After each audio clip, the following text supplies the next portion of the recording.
Welcome back to my channel. কাছে বা দূরে যেখান থেকে আমার ভিডিওটা দেখছো সবাইকে আমার ভালোবাসা আর সবাইকে থ্যাংক ইউ আমার পাশে এইভাবে থাকার জন্য। আর যারা নতুন আমার চ্যানেলে এসেছো মানে আমার ভিডিও দেখছো তারা প্লিজ আমার চ্যানেলটাকে সাবস্ক্রাইব করে দিও আর লাইক দিয়ে অবশ্যই আমার পাশে থেকো। আর যারা নতুন আমার বন্ধু হচ্ছ তারা প্লিজ কমিউনিটিতে গিয়ে একটা লেটার দিয়ে দিও, তাহলে বুঝে যাবো যে কারা আমার ফ্রেন্ড হয়েছে নতুন। আমি অবশ্যই 24 ঘন্টা পরে গিয়ে তাদেরকে আমার বন্ধু বানিয়ে নেব। তো আজকে সকাল থেকে খুব একটা যে রোদ সেটা না, কালকে তো বৃষ্টি হয়েছে, সকালেও বৃষ্টি হয়েছে।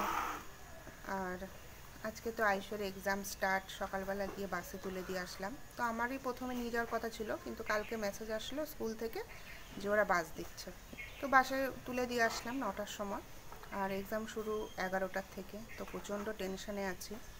আজকে হচ্ছে ফার্স্ট এক্সাম, আজকে হচ্ছে ইংলিশ ল্যাঙ্গুয়েজ মানে ইংলিশ গ্রামার আর কি। তো কী পরীক্ষা দেবে না দেবে এই নিয়ে তো একটা টেনশন আছে। তার মধ্যে হচ্ছে ফার্স্ট পরীক্ষা, অ্যাডমিট নাম্বার রেজিস্ট্রেশন নাম্বার ঠিকঠাক লিখবে নাকি সেটা নিয়ে একটা টেনশন, আসলে ভীষণ চঞ্চল মস্তিষ্ক, তো সেটা নিয়ে একটা টেনশানে আছি। আর জানি আজকে রান্নাবান্না করতে অত ভালো লাগবে না, তো তার জন্য আগের থেকেই একটু রান্নাবান্না কালকে করে রেখেছিলাম, আজকেও করব, অল্প স্বল্প করব। তো সেটা তোমাদের সাথে সবই শেয়ার করব। আর কিচ্ছু টেনশানে ভালো লাগছে না, আরও ভীষণ অসুস্থ থাকে তো মানে একটা এরকম একটা চাপা টেনশান যে 18 তারিখ পর্যন্ত, মানে আজকে শুরু হলো 21 তারিখ, 18ই মার্চ পর্যন্ত ওদের এক্সাম যাবে হবে আর কি। তো এবার টেনশান যে ততদিন পর্যন্ত শরীরটা যেন ঠিকঠাক থাকে, কী লিখলো না লিখলো সেটা একটা আলাদা টেনশান, আর শরীরটা যেন সুস্থ থাকে এটা একটা আলাদা টেনশান। এই 3-4 দিন আগেই এমন জ্বর আসলো, মানে পেট গরমের থেকেই মনে হয় জ্বরটা এসেছিলো, ব্যাস। তো এর জন্য ভীষণ টেনশানে আছে যে শরীর টরীর খারাপ যাতে না হয়, একটুতেই ঠান্ডা লেগে যায়। তো ঠিক আছে, চলো টিফিনটা করে নিই, তারপর আবার তোমাদের সাথে কথা বলছি। সকালে আজকে টিফিনে নিয়ে বসে গেছি হচ্ছে চা আর পাউরুটি। এই পাউরুটিটা আমার দারুণ লাগে খেতে, সেটা আমি আগেই তোমাদেরকে বলেছি, আর সেটা খাবো চা দিয়ে।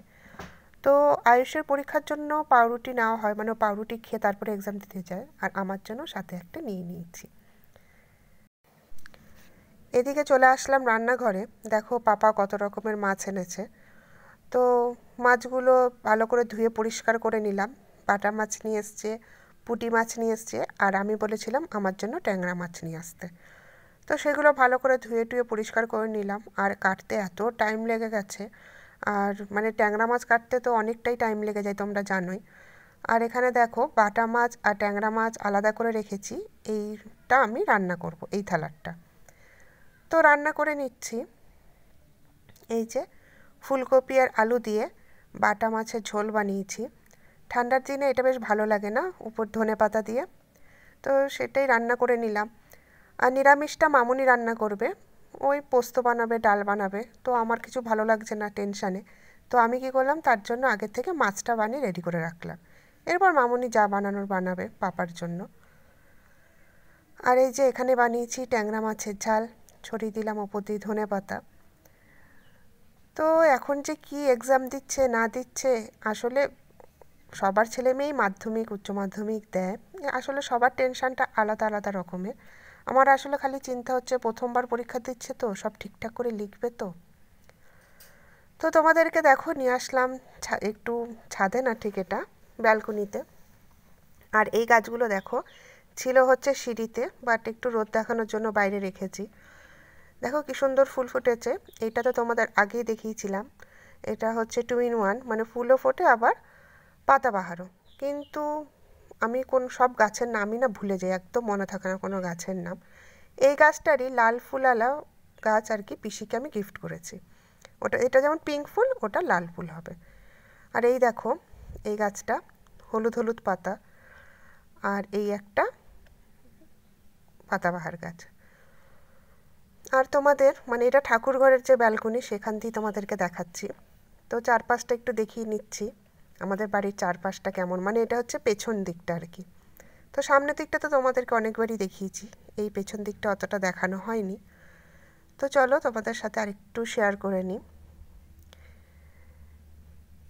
এই সিঁড়ি দিয়ে উঠে যাচ্ছে ছাদের দিকে, আর এখানে একটা বাবামণির বড় ফটো আছে। আর এখানে সব বাবামণির বাণী সব মানে সুন্দর করে করে রাখা আছে, দেখতেই পাচ্ছ। যারা বাবামণির দীক্ষিত তারা এইসব লেখাগুলো জানে, অনেকের বাড়িতেই বাঁধানো আছে এই লেখাগুলো। আর মামনি এখানে পুজো করছে, তো ভাবলাম একটু তোমাদের দেখিয়ে নিই।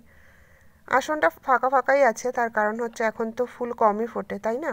যত বর্ষা গরম হবে ফুল তত বেশি, মানে জবা ফুলগুলো তত ফোটে, সাদা ফুল ফোটে, তারপরে টগর ফুল ফোটে। এখন একদম ফাঁকা ফাঁকা আসন।